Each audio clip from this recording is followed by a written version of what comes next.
Programme news watch में आपको एक बार फिर खुश आमदीद कहते हैं ब्रेक के बाद। और हमारे साथ मौजूद हैं NA 123 के उम्मीदवार, मुस्लिम लीग नून से उनका ताल्लुक है, परवेज़ मलिक साहब। उनके साथ तशरीफ़ रखते हैं ख्वाजा साद रफ़ीक साहब और चौधरी शहबाज साहब भी उनके साथ तशरीफ़ रखते हैं। अपने प्रोग्राम के तरीक़ेकार के मुताबिक सबसे पहले हम जाएंगे ऑडियंस की तरफ और वहाँ से लेंगे एक सवाल। आज से 2 साल पहले हमारे रिक्शे बंद हो रहे थे। मैं 2 स्ट्रोक रिक्शा चलाता हूँ।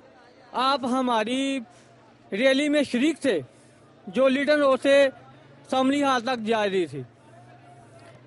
आज आपकी हुकूमत में जो खादमी आला वजीर आला शहबाज शरीफ, आज हमारा बिकलोर रोड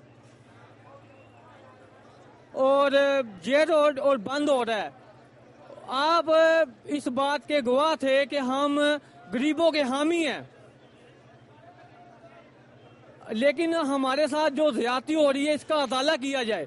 मेरा ख्याल है ये कि लोकल प्रॉब्लम यहाँ पे चल रहा है 4 स्ट्रोक रिक्शा और 2 स्ट्रोक रिक्शा का, उसकी तरफ इन्होंने बुनियादी तौर पे इशारा किया है। और ये इंशाल्लाह ताला जो इनकी डिमांड है मैं और मलिक परवेज़ साहब चीफ मिनिस्टर पंजाब तक पहुँचाएंगे इंशाल्लाह ताला, क्योंकि ये सिर्फ एक हल्के का इशू नहीं है। यहाँ काफ़ी लोग हैं इस शहर में जिनका 2 स्ट्रोक रिक्शा के जो मालिक हैं, तो चूँकि मुझे एग्जैक्ट मालूम नहीं है कि इसका सोल्यूशन गवर्नमेंट ने क्या दिया है, मैं एकदम इस पर रिस्पॉन्ड नहीं कर सकता, लेकिन इसको हम सीरियसली लेंगे और इसे इंशाल्लाह ताला गवर्नमेंट तक पहुँचाएंगे। अच्छा ख्वाजा साहब, जो बात हो रही थी ब्रेक पर जाने से पहले, वो ये बात हो रही थी कि इस हल्के से के जो मसाइल के मुतालिक बात हो रही थी कि ना सेवरेज है, ना सड़कें खुदी हुई हैं, जगह जगह पे अब नज़र आ रहा है कि सड़कें खुदी हुई हैं। आप जब यहाँ से गए थे तो भी इक़्तिदार में थे, अब जब आप वापस आए हैं तो भी इक़्तिदार में आए हैं, अब इक़्तिदार से बाहर नहीं है। बहरहाल अब यहाँ सवाल लोग ये पूछते हैं कि इन 2 सालों में क्यों कुछ नहीं हुआ? नहीं, मेरा नहीं ख्याल कि 2 सालों में, ये तो देखिए ना, अभी चौधरी शहबाज साहब ने बड़ी डिटेल से इसका जवाब दे दिया है, मैं उस पर दोबारा रिस्पॉन्ड नहीं करूँगा। लेकिन एक बात का ख्याल रखा जाना चाहिए कि सिर्फ एक हल्के पे सारी हुकूमत के वसाइल सर्फ नहीं किए जा सकते, या सिर्फ लाहौर पे सारे वसाइल सर्फ नहीं किए जा सकते। पंजाब की हुकूमत जो है वो पंजाब के जो मेरे ख्याल 35 अजला हैं, 36 उनके लिए है, सिर्फ मेरे शहर के लिए नहीं है। इसलिए और सदरन पंजाब जो है वो फ्रैंकली लाहौर में बैठ के मैं ये कहना चाहता हूँ, जनूबी पंजाब ज़्यादा निगलेक्टेड है। सो पंजाब के वज़ीर आला जो हैं उनकी ज़्यादा तवज्जो का महवर और मरकज़ वो है। ये हल्के जो हैं हमारे लाहौर के हल्के, हम इन पे फोकस कर रहे हैं। 8-10 साल यहाँ काम ही नहीं हुआ। पिछले 2 साल में यहाँ पे सुई गैस आई है, यहाँ पे कोट ख्वाजा सईद का हॉस्पिटल मोस्ट मॉडर्न हॉस्पिटल है जो आपने बनाया है, यहाँ गर्ल्स कॉलेज, बॉयज़ कॉलेज। लेकिन मुश्किलात इतनी है कि ये शायद हमें बड़ा मुसलसल काम करना पड़ेगा और ये 2-3 बरस में सारी मुश्किलात एड्रेस नहीं हो सकती। हमने किसी को लॉलीपॉप नहीं देना, मीठी गोली चूसने के लिए नहीं देनी। हम आएंगे और सब ठीक हो जाएगा। लेकिन अगर काम का तसलसल रहे, कॉन्टीन्यूटी रहे, तो फिर ये है कि चीज़ें जो हैं वो तरतीब के साथ होती चली जाती हैं। परवेज़ मलिक साहब, आपके नाक़दीन अब ये भी कह रहे हैं कि जब से आप ये कैंपेन शुरू हुई है तो उसके फौरी बाद हल्के में काम होना शुरू हो गए या जगह जगह जुदाई होने लगी? अच्छा, आप मेरी सवाल सुन लें। ये भी कहा जा रहा है कि आप अपने दफ्तर में आपने सरकारी अफसरान को बुलाया हुआ है और उनसे आप फौरी अहकाम दे रहे हैं, तो ये तो प्री पोल रिगिंग नहीं हुई? जावेद भाई देखें, ये मैंने आपको कहा, ये बुकलाट का शिकार हो चुके हैं ये लोग जो आपको कह रहे हैं, और उन्होंने अपना वहाँ देख लिया, अपनी फॉलोइंग जो है ना पिंडी में भी देख ली है, उसके बाद मज़ीद वो खिला गए हैं।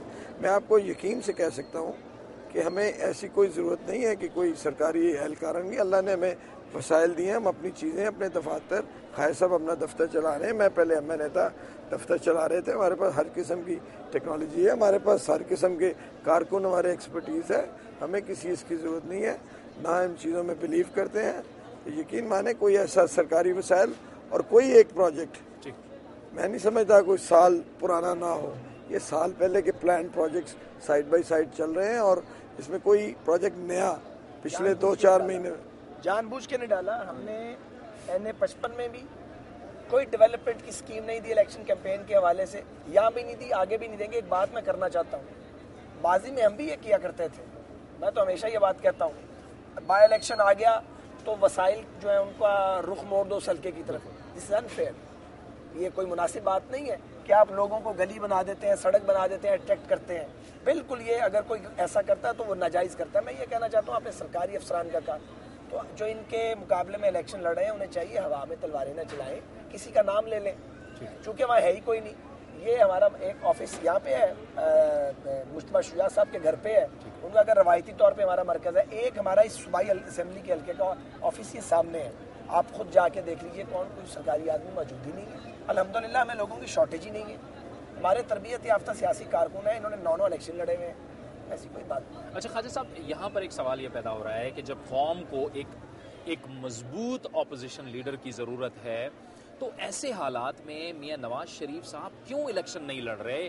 کیا دیکھیں جو باتیں سامنے آتی ہیں، ایک تو وہ سعودی عرب والا معاہدہ، ایک وہ بات سامنے آتی ہے، دوسری بات یہ سامنے آتی ہے کہ شاید وہ اس وقت اپوزیشن لیڈر بننا نہیں چاہتے یا اسمبلی میں جانا نہیں چاہتے، تو عوام تو چاہتے ہیں کہ ایک مضبوط لیڈر انہیں ملے، کیوں وہ الیکشن نہ لڑ کے عوام کو محروم کر رہے ہیں؟ ایک تو بات یہ ہے، اس کے 2-3-4 جواب ہیں، میں ایک 2-3-4 کر کے دیتا ہوں۔ پہلی بات یہ ہے کہ اس بات کا کریڈٹ میاں نواز شریف صاحب کو ملنا چاہیے کہ انہوں نے اپنی جگہ پرویز ملک صاحب کو آگے کیا، اپنے ایک جانثار ساتھی کی جو جدوجہد ہے اس کو اون کیا ہے، اس کو ریکگنائز کیا ہے۔ اس ملک میں یہ روایتی موجود نہیں ہے کہ قیادت خود پیچھے ہو جائے اور اپنے ساتھیوں کو آگے کرے۔ دوسری بات یہ ہے کہ جہاں تک کردار کی بات ہے، ہم نہیں سمجھتے کہ قومی اسمبلی میں آ کے ہی نواز شریف صاحب کا کوئی رول بنتا ہے، اور اس ملک میں ایسی جماعتیں موجود ہیں جن کے قائدین کسی اسمبلی کے رکن نہیں ہیں ہمارے علاوہ، تو وہ پولیٹیکل پارٹیز چل رہی ہیں، اور اگر کسی معاہدے کے پابند ہوتے تو پھر شہباز شریف صاحب بھی الیکشن کانٹیسٹ نہ کرتے، انہوں نے کیا، سو میں نے تینوں کا جواب دے دیا۔ ٹھیک ہے ملک صاحب، آپ بتائیے۔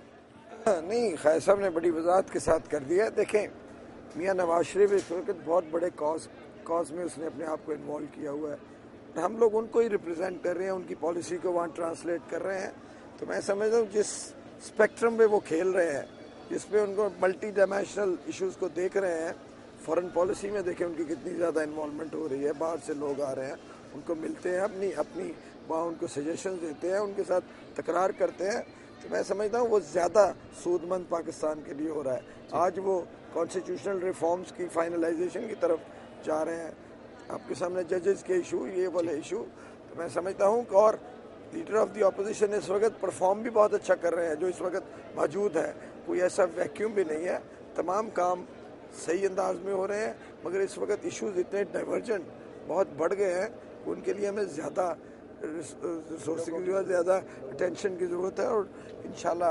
ٹھیک ہے وہ لڑیں گے الیکشن انشاءاللہ۔ نون کی قومی سیاست پہ ہم بات کر رہے ہیں، لیکن وقت ہوا جاتا ہے یہاں بریک کا، اور بریک کے بعد ہماری اس گفتگو کا سلسلہ جاری ہے۔